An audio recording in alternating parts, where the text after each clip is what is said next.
Hello दोस्तों, आप सभी का स्वागत है आपका अपना क्लास मैजिकल क्लास 2.0 में।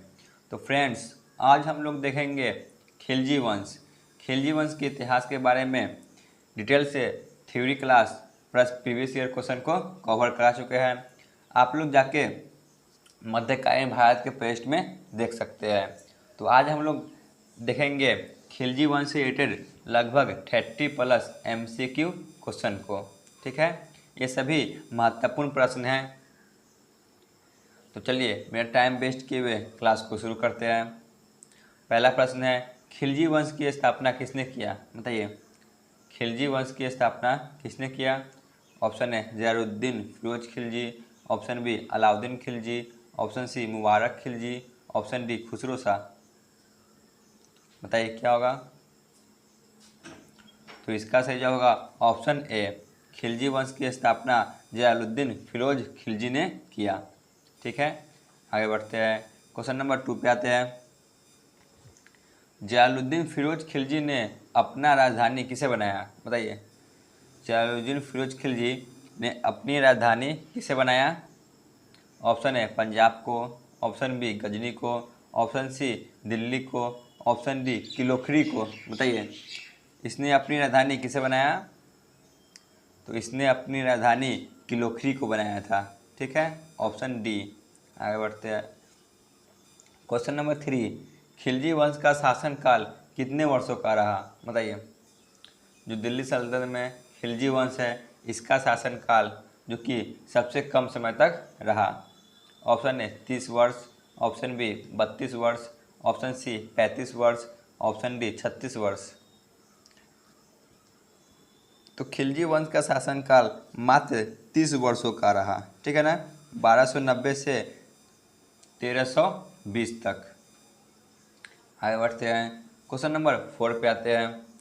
जलालुद्दीन फिरोज खिलजी कितने वर्ष की अवस्था में दिल्ली पर बैठे? बताइए, जलालुद्दीन फिरोज खिलजी कितने वर्ष के थे तब वह दिल्ली के सिंहासन पर बैठे? ऑप्शन है 60 वर्ष, ऑप्शन बी 70 वर्ष, ऑप्शन सी 80 वर्ष, ऑप्शन डी 90 वर्ष।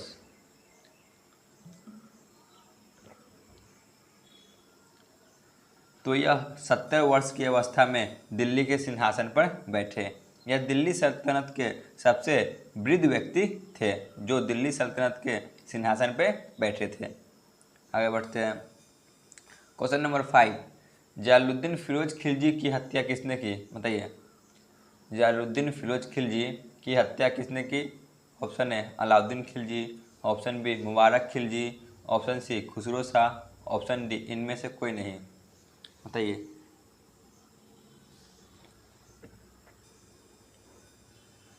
तो जलालुद्दीन फिरोज खिलजी की हत्या ऑप्शन ए अलाउद्दीन खिलजी ने ही किया था। ठीक है, आगे बढ़ते हैं। क्वेश्चन नंबर 6 पे आते हैं। अलाउद्दीन खिलजी कब दिल्ली के सिंहासन पर बैठे? बताइए, अलाउद्दीन खिलजी कब दिल्ली के सिंहासन पर बैठते हैं? ऑप्शन है 1290, option B 1294, option C 1296, option D 1298। तो अलाउद्दीन खिलजी 1296 में जलालुद्दीन फिरोज खिलजी की हत्या कर बैठते हैं। ठीक है ना, ऑप्शन सी। आगे बढ़ते हैं। क्वेश्चन नंबर 7, अलाउद्दीन खिलजी का बचपन का क्या नाम था? बताइए, अलाउद्दीन खिलजी के बचपन का क्या नाम था? Option A Gulshasp, option B Zafar, option C Muinuddin, option D Karim. बताइए क्या होगा? तो इसका सही जवाब होगा ऑप्शन ए, उसका बचपन का नाम था गुलशास्प। ठीक है ना, आगे बढ़ते हैं। क्वेश्चन नंबर 8 पे आते हैं। नकद वेतन तथा स्थायी सेना की स्थापना किसने किया? बताइए, नकद वेतन देने की और स्थायी सेना की स्थापना किसने किया था? ऑप्शन है Jalaluddin Firoz Khilji, option B Alauddin Khilji, option C Mubarak Khilji, option D Khusro Shah. तो नकद वेतन और स्थायी सेना की स्थापना अलाउद्दीन खिलजी ने ही किया था। Option B. आगे बढ़ते हैं। क्वेश्चन नंबर 9 पे आते हैं। घोड़ा दागने और सैनिकों का हुलिया पढ़ने की प्रथा को किसने चलाया? Option A Jalaluddin Firoz Khilji, option B Alauddin Khilji, option C Mubarak Khilji, option D Khusro Shah. घोड़ा दागने और सैनिकों का हुलिया पढ़ने की प्रथा को भी अलाउद्दीन खिलजी ने ही चलाया था। Option B. आगे बढ़ते हैं, क्वेश्चन नंबर 10 पे आते हैं। अलाउद्दीन खिलजी ने किसे गुजरात से 1000 दिनार में खरीदा? बताइए। अलाउद्दीन खिलजी ने किसे गुजरात में 1000 दिनार में खरीदा था? ऑप्शन ए जफर खान को, ऑप्शन बी नूरसतन खान को, ऑप्शन सी उलुग खान को, ऑप्शन डी मलिक काफूर को। तो अलाउद्दीन खिलजी ने गुजरात में 1000 दिनार में मलिक काफूर को खरीदा था। ऑप्शन डी, जो कि इसका बाद में चलकर सेनापति बना। आगे बढ़ते हैं, क्वेश्चन नंबर 11 पे आते हैं। गुजरात अभियान के समय वहाँ का शासक कौन था? बताइए। जब गुजरात अभियान अलाउद्दीन खिलजी ने किया तो वहाँ का शासक कौन था? Option A Karna Baghela, option B Hamir Dev, option C Mahalak Dev, option D Ramchandra Dev. तो गुजरात अभियान के समय वहाँ का शासक कर्ण बघेला था। ऑप्शन ए। आगे बढ़ते हैं, क्वेश्चन नंबर 12। रणथंभौर अभियान के समय वहाँ का शासक कौन था? बताइए। रणथंभौर अभियान के समय वहाँ का शासक कौन था? Option A Karna Baghela, option B Hamir Dev, option C Mahalak Dev, option D Ramchandra देव।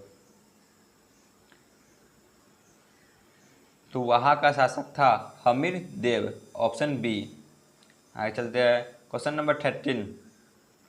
चित्तौड़ अभियान के समय वहाँ का शासक कौन था? बताइए। जब अलाउद्दीन खिलजी ने चित्तौड़ अभियान किया तब वहाँ का शासक कौन था? Option A Karna Baghela, option B Hamir Dev, option C Mahalak Dev, option D Raja Ratan Singh.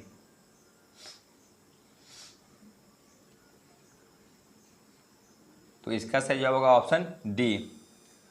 Chittor अभियान के समय वहाँ का राजा रतन सिंह था। आगे बढ़ते हैं, क्वेश्चन नंबर 14 पे आते हैं। मालवा अभियान के समय वहाँ का शासक कौन था? Option A Karna Baghela, option B Hamir Dev, option C Mahalak Dev, option D Raja Ratan Singh. तो मालवा अभियान के समय वहाँ का शासक महलक देव था। ठीक है ना, ऑप्शन सी। आगे बढ़ते हैं, क्वेश्चन नंबर 15 पे आते हैं। दक्षिण भारत अभियान का नेतृत्व किसने किया? बताइए। दक्षिण भारत अभियान का नेतृत्व किसने किया था? Option A Alauddin Khilji, option B Mubarak Khilji, option C Khusro Shah, option D Malik Kafur.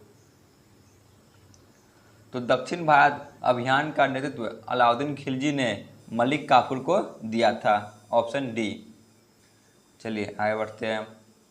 Telangana अभियान के समय वहाँ का शासक कौन था? बताइए।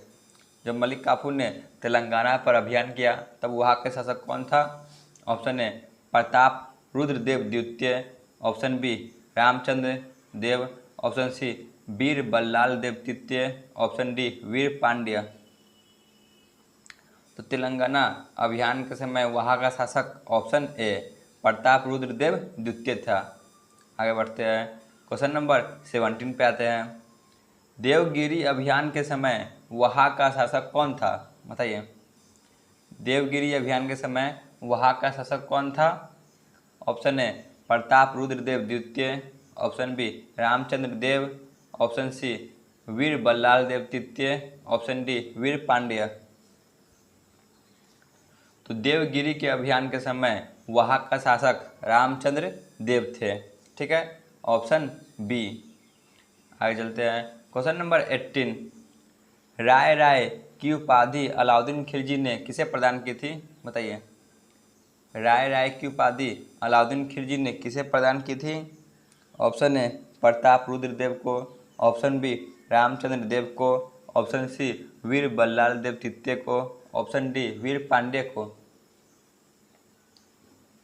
तो राय राय की उपाधि अलाउद्दीन खिलजी ने रामचंद्र देव को दिया था।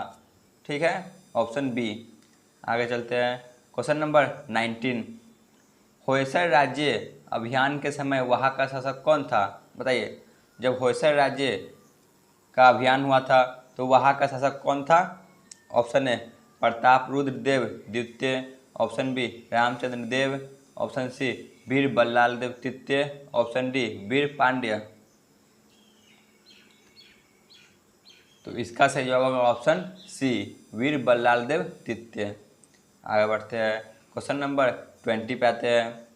पांड्य राज्य अभियान के समय वहाँ का शासक कौन था? बताइए, जब पांड्य राज्य पर आक्रमण हुआ तो वहाँ का शासक कौन था? ऑप्शन ए प्रताप रुद्र देव द्वितीय, ऑप्शन बी रामचंद्र देव, ऑप्शन सी वीर बल्लाल देव द्वितीय, ऑप्शन डी वीर पांड्य। तो इसका सही जवाब होगा ऑप्शन डी वीर पांड्य था। आगे बढ़ते हैं, क्वेश्चन नंबर 21 पे आते हैं। दक्षिण भारत के किस शासक ने अलाउद्दीन खिलजी की अधीनता नहीं स्वीकारी थी? बताइए, दक्षिण भारत के वह कौन से राजा थे जो इनकी अधीनता को स्वीकारा नहीं था? ऑप्शन ए प्रताप रुद्र देव द्वितीय, ऑप्शन बी रामचंद्र देव, ऑप्शन सी बल्लाल देव तृतीय, ऑप्शन डी वीर पांड्य। तो इसका सही जवाब होगा ऑप्शन डी वीर पांड्य एकमात्र ऐसे शासक थे जिन्होंने अलाउद्दीन खिलजी की अधीनता को नहीं स्वीकारा था। ठीक है, आगे बढ़ते हैं, क्वेश्चन नंबर 22 पे आते हैं। सीरी का किला जो कि दिल्ली में स्थित है, इसका निर्माण किस शासक ने करवाया है? Option A Jalaluddin Firoz Khilji, option B Alauddin Khilji, option C Mubarak Khilji, option D Khusro Shah. बताइए, सीरी का किला जो कि दिल्ली में स्थित है, इसका निर्माण किस शासक ने करवाया है? तो इसका निर्माण अलाउद्दीन खिलजी ने ही करवाया है, ऑप्शन बी। आगे बढ़ते हैं, क्वेश्चन नंबर 23। अलाई दरवाज़ा कहाँ स्थित है? बताइए, अलाई दरवाज़ा कहाँ स्थित है? Option A Delhi, option B Mumbai, option C Hyderabad, option D Patna. तो अलाई दरवाज़ा भी दिल्ली में स्थित है। ठीक है ना, इसका निर्माण भी अलाउद्दीन खिलजी ने ही करवाया था। आगे बढ़ते हैं, क्वेश्चन नंबर 24। बताइए, अलाई दरवाज़ा का निर्माण किस शासक ने करवाया? अलाई दरवाज़ा का निर्माण किस शासक ने करवाया? Option A Jalaluddin Firoz Khilji, option B Alauddin Khilji, option C Mubarak Khilji, option D Khusro Shah. तो इसका सही जवाब होगा ऑप्शन बी अलाउद्दीन खिलजी। ठीक है, आगे बढ़ते हैं, क्वेश्चन नंबर 25। हजार खंबा महल कहाँ स्थित है? बताइए, हजार खंबा महल कहाँ स्थित है? Option A Delhi, option B Mumbai, option C Hyderabad, option D Patna. तो हजार खंबा महल यह दिल्ली में स्थित है, ऑप्शन ए। आगे बढ़ते हैं, क्वेश्चन नंबर 26। सिकंदर ए सानी की उपाधि किसने धारण की? बताइए, सिकंदर ए सानी की उपाधि किसने धारण की थी? Option A Jalaluddin Firoz Khilji, option B Alauddin Khilji, option C Mubarak Khilji, option D Khusro Shah. तो सिकंदर ए सानी की उपाधि अलाउद्दीन खिलजी ने ही धारण की थी, ऑप्शन बी। आगे बढ़ते हैं, क्वेश्चन नंबर 27। अलाउद्दीन खिलजी के शासन काल में मंगोल ने कितनी बार आक्रमण किया? बताइए, इनके शासनकाल में मंगोलों ने कितनी बार आक्रमण किया? Option A 5, option B 6, option C 7, option D 8। तो इनके शासनकाल में मंगोलों ने कुल मिला के 6 बार आक्रमण किया था, 1297 से 1306 तक। ठीक है, आगे बढ़ते हैं, क्वेश्चन नंबर 28 पे आते हैं। अलाउद्दीन खिलजी की मृत्यु कब हुई? बताइए, अलाउद्दीन खिलजी की मृत्यु कब हो जाती है? ऑप्शन ए 1316 में, ऑप्शन बी 1346 में, ऑप्शन सी 1342 में, ऑप्शन डी 1318 में। तो अलाउद्दीन खिलजी की मृत्यु 1316 ईस्वी में हो जाती है। ठीक है ना, ऑप्शन ए। आगे बढ़ते हैं, क्वेश्चन नंबर 29। मुबारक शाह दिल्ली के राजगद्दी पर कब बैठे? बताइए। जो मुबारक शाह खिलजी थे यह दिल्ली के राजगद्दी पर कब बैठे? Option A 1316, option B 1346, option C 1342, option D 1318। तो मुबारक शाह खिलजी दिल्ली के सिंहासन पे 1316 ईस्वी में बैठे थे। ठीक है ना, अलाउद्दीन खिलजी के बाद, ऑप्शन ए। आगे बढ़ते हैं, क्वेश्चन नंबर 30 पे आते हैं, जो कि आज का क्लास का अंतिम प्रश्न है। खिलजी वंश का अंतिम शासक कौन हुआ? Option A Jalaluddin Firoz Khilji, option B Alauddin Khilji, option C Mubarak Khilji, option D Khusro Shah. तो खिलजी वंश का अंतिम शासक खुसरो शाह हुए। ठीक है ना, ऑप्शन डी। तो आज का क्लास यहीं पे ख़त्म होता है। आप लोग नए हो तो चैनल को अवश्य सब्सक्राइब करें और अपने दोस्तों को भी शेयर करें। धन्यवाद।